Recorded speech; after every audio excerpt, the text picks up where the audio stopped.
ये उस फौजी की आवाज है जो देश के लिए सरहद पर जाकर लड़े, जान देने वाले लोग। जनरल साहब ये तो बता रहे हैं कि 70 साल से बात कर रहे हैं, पर जनरल साहब ये बताना भूल गए 70 साल से हमने 4 जंगें भी लड़ी हैं। उन जंगों के बाद क्या हुआ? उसके बाद क्या हुआ? आप कहना चाहते हैं कुछ? जी। कश्मीर हमारे साथ हम जीत गए, वो हार गए, कश्मीर हमारे साथ है, उसके बाद बांग्लादेश अलग हो गया और अगली लड़ाई में पाकिस्तान के 3 हिस्से हो जाएंगे और पूरी हिंदुस्तान में, बांग्लादेश में, अफगानिस्तान में, पूरी दुनिया में शांति हो जाएगी, क्योंकि ये टेरर का देश है और इस देश को समाप्त करना सिर्फ हिंदुस्तान का नहीं, पूरी दुनिया का फर्ज है और आपका भी फर्ज है।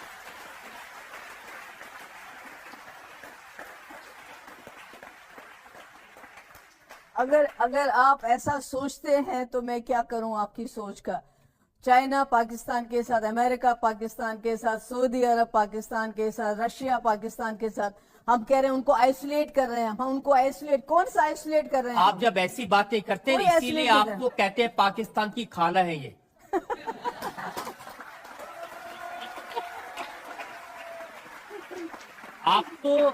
आप तो बिल्कुल हिंदुस्तान को हेल्पलेस सा बता रही है कि पाकिस्तान के साथ अमेरिका भी है, चाइना भी है, क्या करेंगे आप? और हम अकेले खड़े। ये आज पूरी दुनिया में पाकिस्तान आइसोलेटेड है। मेरे पास स्टेटमेंट्स है। चाइना के साथ सीपैक, अभी आपका सऊदी अरब का प्रिंस आया, $20 बिलियन डॉलर देके गया अमेरिका को। चाइना, पाकिस्तान अमेरिका और तालिबान की बात करवा रहा है। हम कहाँ हैं?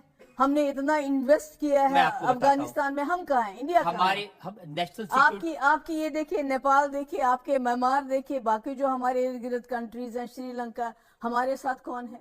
मेरे पास रिपोर्ट्स हैं। National security adviser Ajit Doval ने बात की फ्रांस से, रशिया से, वो क्या अमेरिका से। वो खुद नहीं लड़ पाते हैं अपनी वहाँ उनको अमेरिका से भी बात की, रशिया से बात की, और सबने कहा कि हम हिंदुस्तान के साथ हैं। लड़ाई अमेरिका को पाकिस्तान की जरूरत है स्ट्रेटेजिकली। वो अमेरिका को सपोर्ट कर रहे हैं बिकॉज तालिबान इसको डायलॉग करा रहा है, पाकिस्तान अमेरिका का डायलॉग करा रहा है। चाइना ने सीपैक बनाए, चाइना इन्वेस्ट कर रहा है इस वक्त पाकिस्तान में। सऊदी के वो कहते हैं हम भाई भाई हैं, हमको तो दोस्त कहते हैं, उनको भाई भाई कहते हैं।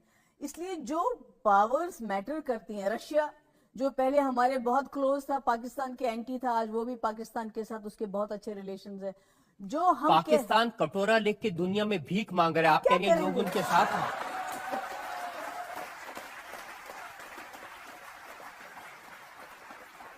अगर तनख्वाह देने के पैसे नहीं है। रजत जी, अगर आपने तस्वीर देखी हो, जब सऊदी प्रिंस आया, वो बैठा है और हमारे मोदी जी खड़े हैं। जब सऊदी प्रिंस हमें 60 बिलियन दे रहा है तो मोदी जी ऐसे खड़े हैं उनके पास, और वो अब उसकी गोद में तो नहीं बैठ जाते ना। खड़े हैं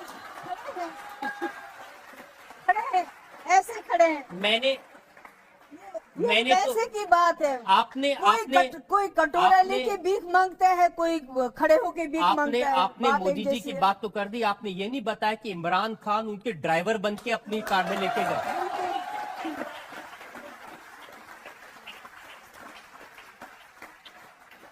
और मोदी जी एयरपोर्ट लेने चले गए। आपने ये नहीं देखा कि इमरान खान ने उनको एक गन दी है जो गोल्ड से बनी हुई है, वो गिफ्ट दी है। बात पैसा बोलता है। सऊदी प्रिंस यहाँ आया, हमको 60 बिलियन देखे और मोदी जी उनके पास ऐसे खड़े रहे। वो आप सिर्फ सऊदी प्रिंस की बात करें, मैं कह रहा हूँ आपको अमेरिका ने, फ्रांस ने, रशिया ने, सबने कहा कि आतंकवाद के खिलाफ लड़िए, हम आपके साथ हैं। बताइए क्या किया? अब ये तो थोड़े दिन में पता चल जाएगा। वही है ना, वो देख लीजिए, आप भी देख रहे हैं, मैं भी देख रही हूँ। आप ये जो कह रहे हैं कि पीओके ले आते और पाकिस्तान के टुकड़े कर देते और ये कर देते वो कर देते, न्यूक्लियर स्टेट है पवन जी पाकिस्तान, आपको 10 बार सोचना पड़ेगा। भाई सीज फायर को बहुत लोगों ने इसीलिए कहा नहीं किया। हम तो टेलीविजन चैनल्स को बड़ा गंभीरता से देखते हैं। चैनल्स ने तो कहा कराची घुस गया, इस्लामाबाद में घुस गए, लाहौर में घुस गए। हमें पूरा भरोसा था कि चैनल्स को हिरेन जोशी या कोई बता रहे होंगे कि यहाँ तक पहुंच गए, यहाँ तक पहुंच गए। हम बड़ा काम आंख खोल कर सुन रहे थे, अरे वाह क्या बात है। तो हमें ये उम्मीद थी कि सेना को 3-4 दिन और दे दोगे तो बहुत कुछ हासिल करके लाएंगे, क्योंकि हम तो उस राजनीतिक परंपरा के हैं। 71 देखा हमने, जहां 2 टुकड़े करके दिखाए हमने। अमेरिका न्यूक्लियर पावर, क्या सुपर न्यूक्लियर पावर था, उससे भी नहीं डरे हम। फिर हम क्यों डरे? अब क्योंकि हमारा प्रधानमंत्री डरता है तो हम अब भी आप डरते हैं। 71 पे आ गए, 71 पे आप आ गए। आप इंदिरा गांधी को, कांग्रेस की सरकार को क्रेडिट देते हैं ना 71 की लड़ाई में पाकिस्तान के 2 टुकड़े करने का। तो अरे फिर हम अगर तो इनको भी दे देते हैं, नहीं अगर नहीं ले आते नहीं POK पवन तो जी, क्या मना करें? तो फिर ऑपरेशन सिंदूर का क्रेडिट अगर प्रधानमंत्री ले रहे हैं, सरकार ले रही है, तो उसमें गलत क्या है फिर? अरे साहब आप लीजिए, लेकिन हमें ये तो पहले सवालों के जवाब तो दीजिए। सेना को आपने पूरी छूट दे दी, 3 दिन और दे देते, 2 दिन और दे देते, तो क्या क्या हासिल कर लेते? फिर तो आपको निकलना ही नहीं पड़ता, हम भी आपके घर आ जाते साहब बधाई देने। फिर थोड़ी ये आर्मी की यूनिफॉर्म पहन के बड़ी बड़ी होर्डिंग्स लगाने की आवश्यकता थोड़ी थी। करोड़ों रुपए खर्च कर रहे हैं अपने प्रचार पे, क्यों? पवन जी, मतलब वाकई कांग्रेस पार्टी का यही स्टैंड है कि पूरे पीओके पर कब्जा कर लेना चाहिए था और पाकिस्तान के टुकड़े कर देने चाहिए थे? बात यह है कि आपका डॉक्ट्रिन क्या है, आपका एम क्या है। एक भी देश ने ये नहीं कहा आज तक, जर्मनी के भी स्टेटमेंट में बड़ा ध्यान से देख रहा था, कि पाकिस्तान एक आतंकी देश है, आतंकवादियों का इस्तेमाल अपने पड़ोसी मुल्क के साथ करता है। एक देश से आप नहीं कहलवा पाए। IMF का लोन आपके आंखों के सामने, नाक के नीचे हो गया, आप कुछ नहीं कर पाए। क्या हम जवाब नहीं मांगेंगे इनसे? आप बोल रहे पीओके, अरे साहब IMF का लोन हो गया, पीओके तो बहुत दूर की बात है, देखते रहे सपना ये लोग। पर अब सही बताइए, 71 का आप क्रेडिट लेते हैं ना? 71 में इंदिरा गांधी को क्रेडिट दिया जाता राजनीतिक नेतृत्व क्रेडिट क्यों नहीं लेगा? हाँ। लेकिन इस ऑपरेशन सिंदूर में सेना का पराक्रम सबने देखा और बड़े गर्व से देखा। राजनीतिक नेतृत्व की कमजोरी 71 से तुलना कीजिए। कहां निक्सन क्या धमकियां दे रहा था, इंदिरा जी ने सुना, इंदिरा जी ने लाल आंख जिसको कहते हैं वो दिखाई। यहां डोनाल्ड ट्रंप क्या क्या बोल रहा है सुन लीजिए। डोनाल्ड ट्रंप क्या क्या बोल रहा है, मोदी जी गायब, रगों में सिंदूर, रगों में खून, रगों में ये, रगों में वो। अरे डोनाल्ड ट्रंप को तो जवाब दे देते। बाल नरेंद्र ने तो मगरमच्छ पकड़े थे, कहां है वो बाल नरेंद्र? आप कह रहे हैं एक भी देश हमारे साथ खड़ा नहीं हुआ। पवन जी, कौन खड़ा हुआ? भूटान का स्टेटमेंट दिखा दीजिए मुझे। एक्सपर्ट्स ये कह रहे हैं, मैं तो बड़ी बात नहीं कर रहा, नहीं। भूटान का दिखा दीजिए, ओके। नेपाल का दिखा दीजिए, कोई तो दिखाइए। मैं ये कह रहा नेपाल हूं में तो कि- राष्ट्रीय स्वयंसेवक संघ बड़ा सक्रिय है, हर जगह घुसा हुआ है वहां तो। लेकिन पवन जी, इंडिया खुलवाइए मेरा। लेकिन इंडिया पाकिस्तान पर बताइए ना, कौन सा देश कब इंडिया के साथ खड़ा हुआ खुलकर? रूस बताइए जरा। हमारे साथ खड़ा हुआ 71 में। हाँ। और एक बात सुन लीजिए, 2008 26/11 के वक्त किस तरह से अमेरिका से हमने सहयोग लिया, वो हम भी जानते हैं, आप भी जानते हैं। यूरोपियन यूनियन का कितना बड़ा सहयोग मिला उस वक्त, क्योंकि सरकार ने सूझबूझ दिखाई। मैचो अपनी छवि चमकाने के लिए नहीं काम किया।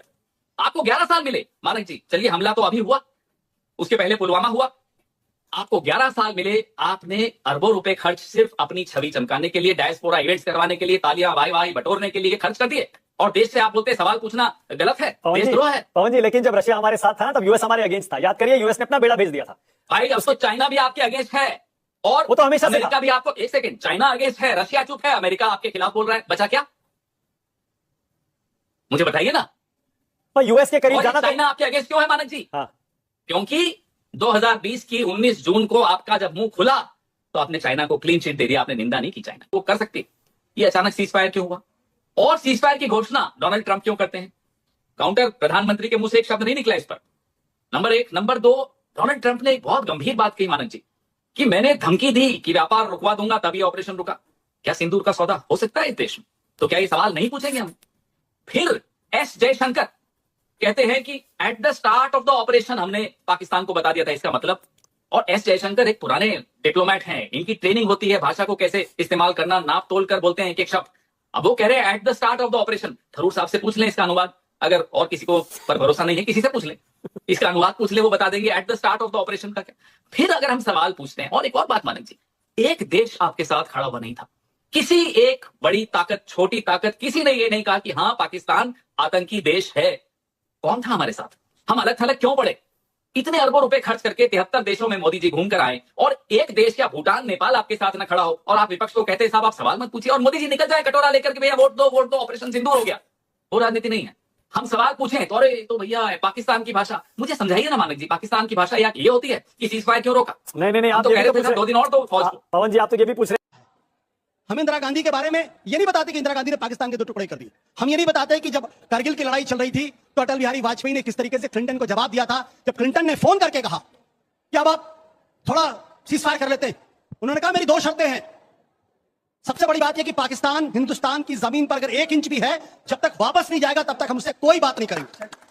यह था हिंदुस्तान के प्रधानमंत्री का इकबाल कि मुल्क के साथ कोई समझौता नहीं करेंगे। देखें, कारगिल, मैं as an army chief I am proud of achievements of the soldiers in Kargil. पहली दफा हिंदुस्तान को मैं बहुत फख्र से कहना चाहता हूँ, गर्दन से पकड़ लिया था हमने। और मैं इसलिए कहना चाहता हूं, मैं अगर आपने अब कह ही दिया ये कारगिल के 5 जगहों में हम उधर डोमिनेट कर रहे थे, 5 पोजीशंस में। एक पोजीशन सबसे ईस्ट वाली ऐसी थी कि अगर हम थोड़ा सा भी आगे जाते हम उनके सियाचिन में जो ब्रिगेड बैठी है ना, उसका खाना पीना बंद कर देते, उसके पीछे बैठा था। ठीक है जी। 2 पोजीशन जो वेस्ट वाली थी वो ऐसी थी कि हम पत्थर ऊपर से फेंके तो दराज के और कारगिल के कंटोनमेंट पे वो हमारे सामने नजर आ रहा था। हम उसको देखकर उसके ऊपर गोलाबारी, सड़क जो इनकी श्रीनगर से ले जा रही थी उस पर मूवमेंट दिन में नहीं हो सकता था, क्योंकि मशीन गन फायर करोगे तो कैसे, कोई नहीं मूव करेगा। रात को मूव करते थे और अगर आवाज पे भी हम गोलाबारी करते थे, मूवमेंट बंद। तो हमने इतना डोमिनेट किया हुआ था उसे। इनमें से जो ऑपरेशन इंडिया ने किया, हिंदुस्तानियों ने, एक पे 50% उन्होंने कब्जा किया, रीटेक किया। एक का एक पोस्ट रीटेक किया। मैं एग्जैक्ट फिगर्स बता रहा हूं। 3 पे एक्शन ही नहीं हुआ, उनको पता ही नहीं है कि हम वहां बैठे हैं। तो ये अली कुली साहब को क्या पता है इन चीजों के बारे में? ठीक है, तो ये खामोशी रहें अपने व्यूज अपने। ये मैं इसको क्लोज अगर करूं कि मैं कैसे डिस्क्राइब करना चाहता हूं, a great military victory was converted into a political defeat। ये हुआ हमारे साथ वहां। ठीक है ना? यानी सियासतदानों ने एक बार फिर वही किया जो वो हमेशा करते आए हैं। फौजी विक्ट्री थी, उसको मिलिट्री डिफीट में, उसको पॉलिटिकल डिफीट में किया। और विड्रॉल क्योंकि खुद उनका आइडिया था, उधर जाकर अमेरिका में डिसाइड करके आ गए। अब उनको कहना था ये कि खुद कहेंगे अपने नाम पे लेंगे बदनामी, मेरे नाम पे डालो। फौज ने कहा था विड्रॉल, मैंने कभी भी नहीं कहा था, बिल्कुल झूठ बात है ये, मैंने कभी नहीं था। बल्कि मैंने ब्रीफिंग दी थी 1 दिन पहले इनके जाने से, और मैंने कहा था कि फौज की सिचुएशन बिल्कुल ठीक है और अच्छी है।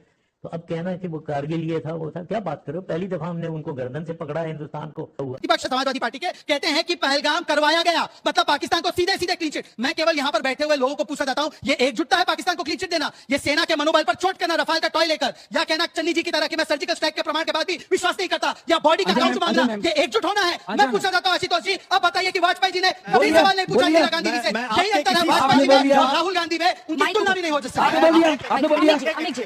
मैं आपके किसी भी सवाल का जवाब देना उचित नहीं समझता, बल्कि अपना अपमान समझता। क्योंकि मैं एक मुस्लिम हूं, मेरे साथ बोला जा रहा है नहीं, क्योंकि मैं एक मुस्लिम प्रवक्ता देश की बात बोल रहा है, तो आशुतोष जी कह रहे हैं कि मैं एक मुस्लिम भारतीय की बात का जवाब नहीं समझता हूं। मैंने एक सवाल पूछा, इंदिरा गांधी का 1971 का लेटर बताया, 1971 के लेटर पे जवाब नहीं। क्या इंदिरा गांधी ने 93,000 सोल्जर छोड़ देने चाहिए? क्या सामने हमने 15 लाख छोड़ा नहीं छोड़ा? क्या हमको हमारा पीओके वापस मिला था नहीं मिला था? और बताइए 2004 के बाद मुंबई